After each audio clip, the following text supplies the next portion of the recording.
Hello there and welcome to my guide for painting Venom from Marvel Zombies. As you can see, the very first thing I've done is sprayed them with matte black spray from Colourforge. I then used some Abaddon black just to fill in any of the gaps that the spray might have missed, because Venom is all black, or pretty much all black, and we want to make sure that we've got a nice even tone. I then used some Corvus black to dry brush all of the black.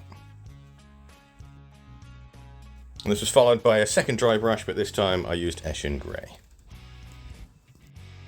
I'm then going to paint his trousers with the Fang. And I'm also going to paint his jacket or shirt with Fenrisian Grey.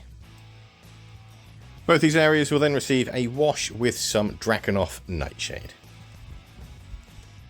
Once that wash is dried, I'm going to relayer the Fang just to brighten things up a bit, avoiding all of the recesses. And then I'm going to use a 50-50 mix of the Fang and Rust Grey for the highlights. For the shirt, it's just going to be another coat of Fenrisian Grey, avoiding all of the recesses.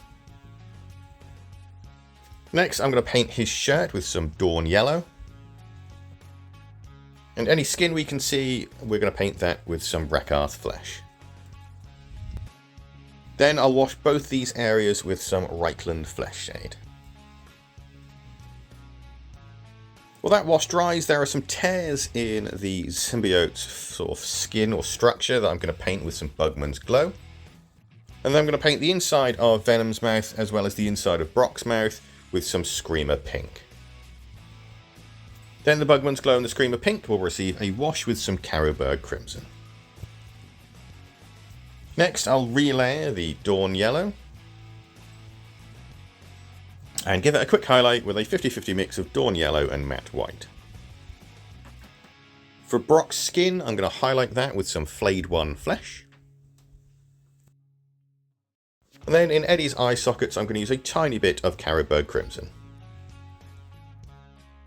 And for the final highlight of the skin, I'm going to use some Pallid Witch Flesh. This is just on the tips and sort of the absolute peaks.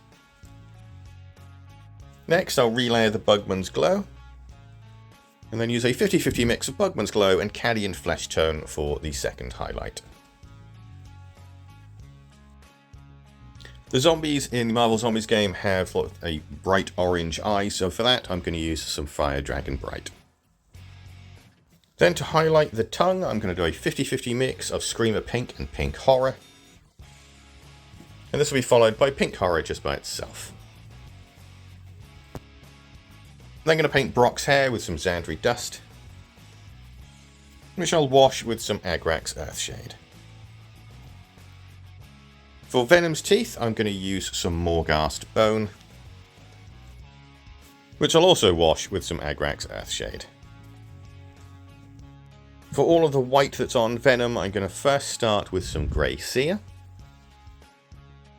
followed by a 50-50 mix of Grey Seer and Matte White. And then I'll highlight it all with some Matte White just by itself. Next, I'm going to start working on his base with some Dawnstone. I'll then give this a quick dry brush with some Grey Seer. And on the hero version of Venom, there is a Spider-Man mask just on the front. You can tell it's there if you look at the actual player card, but it's very faint, and on my model in particular, it's very difficult to see. But using the player card, you can just manage to pick out where he is. So I gave that a coat with Mephiston Red, and that was then followed by some Evil Sun Scarlet for a highlight. For the eye sockets, I used some Abaddon Black. And for the lenses, I just used a simple dot of Matte White. There's also a tiny little bit of rebar sticking out of a post on Venom's base, so for that I used some Iron Hand Steel. I then tidied up all the rims with some Abaddon Black, and then washed the base down with some watered down Agrax Earthshade. And there we are, that's Venom done for Marvel Zombies. I have to say, I really do like both these models. I particularly love the zombie version. I think they've done a fantastic job at making him stand out from all the rest, and I really like the pose and how genuinely horrific he looks. He also didn't take too long to paint either, only around about 2.5 hours, mostly because, of course, Venom is black. If you're just painting the hero version on his own, he's probably going to take about an hour, maybe an hour and a half maximum. So they're both very quick and very dirty, and an absolute joy to paint. If you follow this guide, I really hope you found it useful, and if you want to see more, just give the channel a subscribe. I've got lots more of Marvel Zombie stuff around on my channel, so go searching for that. I will be doing more as well, because there's lots of them. But thanks again, and I will see you on the next one. Goodbye for now.